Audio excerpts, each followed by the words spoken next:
कांग्रेस के नेता तो पहले प्रभु राम को नकार चुके थे। पहले इन्होंने कहा था कि राम तो है ही नहीं। इन लोगों ने पहले ही कहा था और अभी चुनाव के दौरान भी इनके एक बुद्धिदाता कह रहे थे भारत के अंदर राम मंदिर का निर्माण नहीं होना चाहिए था। हमने कहा भाई आपने बुद्धि कांग्रेस को दी होती तो कम से कम वो इटली में ही राम का मंदिर बना देते। भारत के अंदर तो बनाने के लिए हमारा इंतजार था ही, मोदी जी का इंतजार था ही। लेकिन अगर पहले बताए होते तो कांग्रेस को कहते कि भाई इटली में ही बना लो। लेकिन बहनों और भाइयों, उनको याद आ जा रही है, क्योंकि भगवान जब किसी की बुद्धि फेरते हैं तो उसको पहले उल्टी बुद्धि दे देते हैं, विनाश काले विपरीत बुद्धि। और ये आज कांग्रेस के अंदर आप देख सकते हैं। आज कांग्रेस उसी राह पर आगे बढ़ चुकी है और इसके जितने भी अन्य सिपा सालार हैं, इनके सहयोगी दल हैं, वे भी राम मंदिर का विरोध कर रहे हैं। कोई कहता है राम मंदिर बेकार बना है, कोई कहता है राम मंदिर नहीं बनना चाहिए था। बहनों और भाइयों, कांग्रेस हो या इनके अन्य सहयोगी दल, ये पहले दिन से राम मंदिर का विरोध कर रहे हैं और कहते थे, पहले न्यायालय को भी धमकाते थे कि अगर राम मंदिर का फैसला हुआ तो दंगे हो जाएंगे, राम मंदिर का फैसला हुआ तो खून की नदियां बह जाएंगी। जब 2017 में मोदी जी के आह्वान पर भारतीय जनता पार्टी की सरकार उत्तर प्रदेश में बनी, लोगों ने पूछा कि क्या होगा। हमने कहा यूपी में अब दंगा नहीं होगा, कोई दंगा करेगा तो फिर उल्टा टांग देंगे उसको। और बहनों और भाइयों, आप तो सभी जाते होंगे। भाई देखो, मेरा तो जन्म उत्तराखंड में हुआ था। मैं काम उत्तर प्रदेश में कर रहा हूं और पूर्वी उत्तर प्रदेश में काम कर रहा हूं, जो बिहार और उत्तर प्रदेश का जंक्शन है। हमारी बोली भोजपुरी है। और उत्तर प्रदेश में आपने देखा होगा पिछले 7 वर्ष में कोई दंगा नहीं हुआ।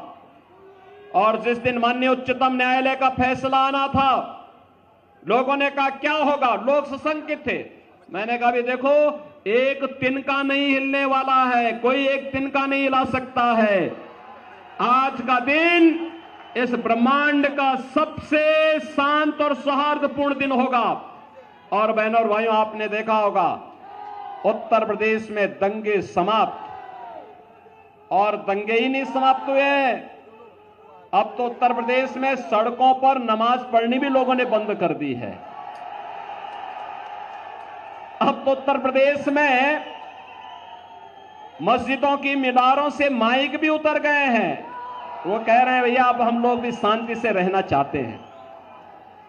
तो ये शांति और सौहार्द की भूमि आज उत्तर प्रदेश बनी है। और अब तो अयोध्या में रामलला विराजमान भी हो गए हैं।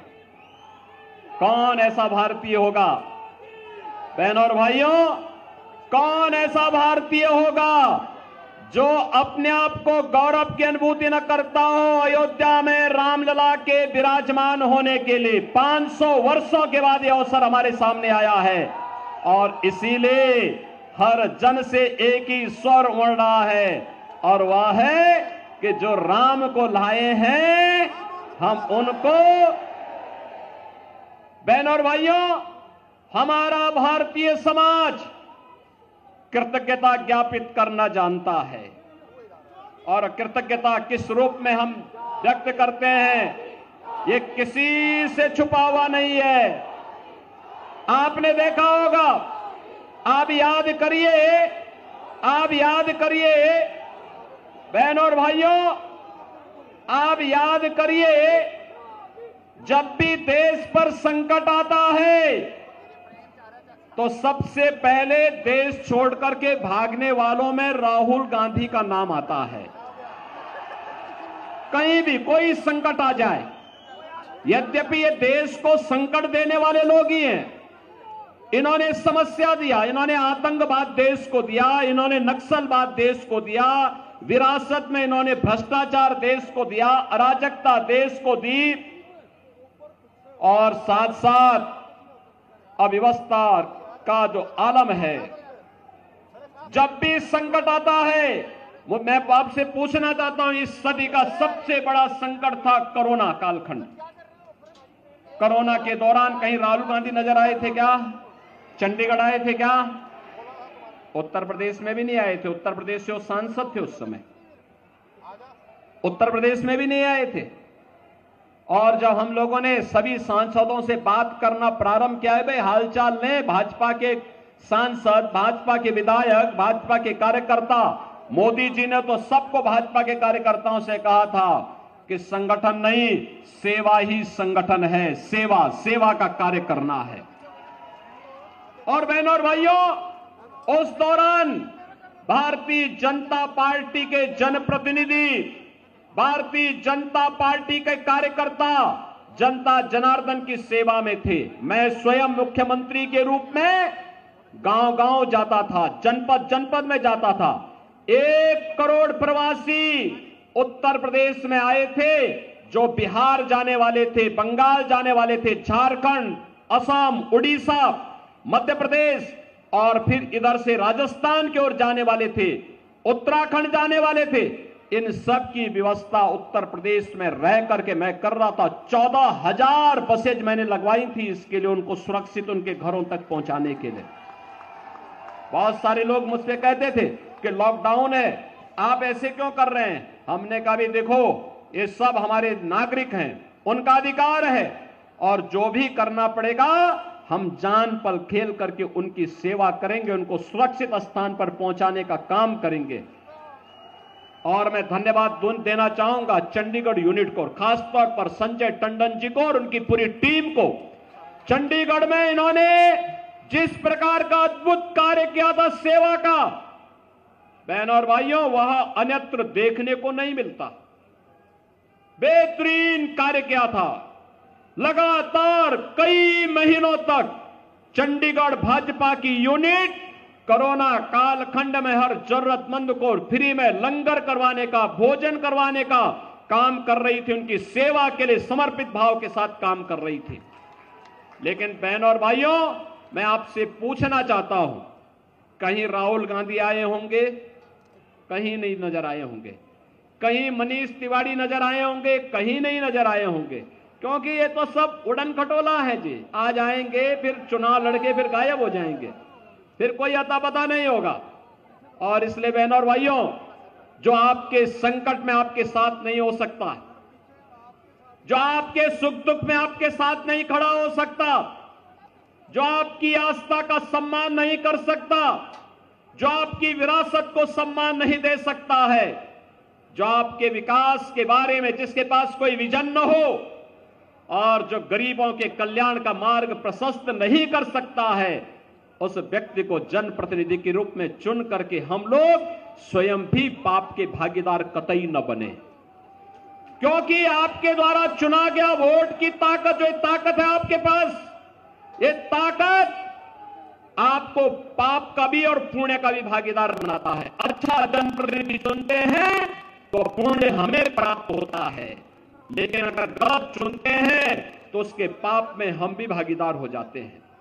आपने देखा होगा, आज भारत यशस्वी बन रहा है, भारत के अंदर खुशहाली है, भारत का दुनिया के अंदर सम्मान बढ़ रहा है, भारत की सुरक्षा पुख्ता है, आतंकवाद और नक्सलवाद और अराजकता की समस्या का समाधान हुआ है, तो इसलिए हुआ है क्योंकि आपने मोदी जी को चुना था, मोदी जी को प्रधानमंत्री के रूप में चुना था।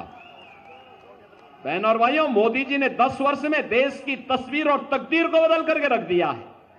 आज कोई भी भारत पर गौरव की अनुभूति करता है। दुनिया में कोई संकट आता है, मोदी जी संकट मोचक के रूप में माने जाते हैं। उस समस्या का समाधान मोदी जी के पास है। भारत के अंदर इन समस्याओं का समाधान होता है।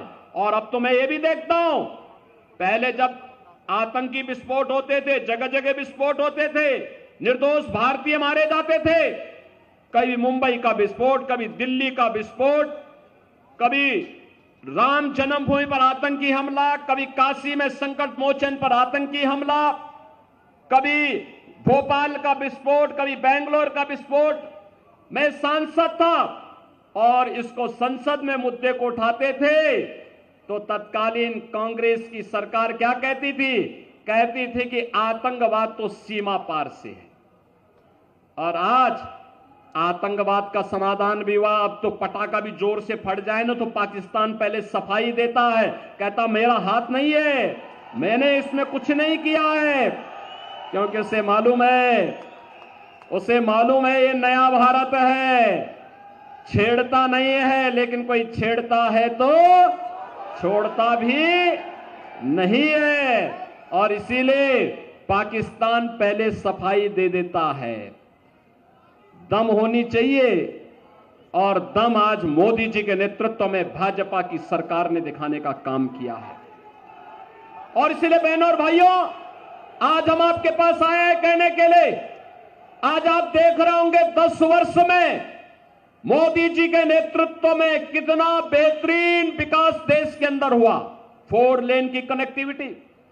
आज से 12 वर्ष पहले मैं दिल्ली से चंडीगढ़ आया था बाई रोड, मुझे 10 घंटे लगे थे। और बहनों और भाइयों, आज के दिन पर हम 3 से 3.5 घंटे के अंदर दिल्ली से चंडीगढ़ आ सकते हैं। ये दूरी कम की है मोदी जी ने। ट्रेन में वंदे भारत, अमृत भारत और अमृत नमो Bharat train, world class train की सुविधा आज मिल रही है। मेट्रो की सुविधा मिल रही है। IIT, IIM, AIIMS, IIIT, NIT और वर्ल्ड क्लास यूनिवर्सिटी बन रही है। हर घर नल और नल में जल, ये भी RO का जल, ये काम भी मोदी जी के द्वारा पूरे देश के अंदर किया जा रहा है। बहनों और भाइयों, विकास भी है।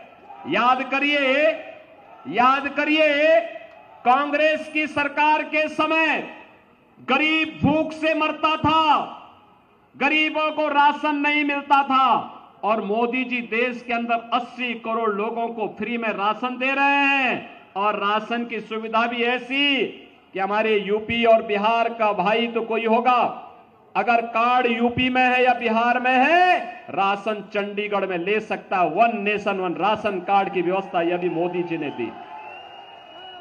आयुष्मान भारत का कार्ड 60 करोड़ लोगों को दे दिया गया है, और 5 लाख रुपए तक का उपचार वे कहीं भी करा सकते हैं। और यही नहीं, अभी तो मोदी जी ने कहा है कि तीसरी बार आते ही 70 वर्ष के ऊपर के हर व्यक्ति को प्रतिवर्ष 5 लाख रुपए की आयुष्मान भारत का कार्ड की सुविधा उपलब्ध करवाएंगे। बहनों और भाइयों, कांग्रेस के पहले एक प्रधानमंत्री ने वक्तव्य दिया था कि हम 100 पैसा भेजते हैं, नीचे 15 पैसा ही पहुंचता है। 85 पैसा कांग्रेस के दलाल खा जाते थे, यही था ना। और मोदी जी ने हर गरीब का खाता खोल दिया। 100 पैसा दिल्ली से भेजते हैं, 100 का 100 पैसा उसके खाते में जाता है, बीच में कोई मध्यस्थ नहीं। का सुशासन की यह सबसे अच्छी, सबसे सटीक उदाहरण है। पैसा आपके खाते में जा रहा है। किसान कांग्रेस के समय आत्महत्या करता था, आज 12 करोड़ किसानों को किसान सम्मान निधि का लाभ प्राप्त हो रहा है। 12 करोड़ घरों में शौचालय का निर्माण हो गया है। 10 करोड़ घरों में उज्ज्वला योजना का सिलेंडर पहुंच गया है। और बहनों और भाइयों, 4 करोड़ गरीबों के घर बन गए हैं। और मोदी जी ने कहा कि इस बार आएंगे, आते ही शेष बचे हुए परिवारों को भी एक-एक आवास उपलब्ध करवाने का काम करेंगे।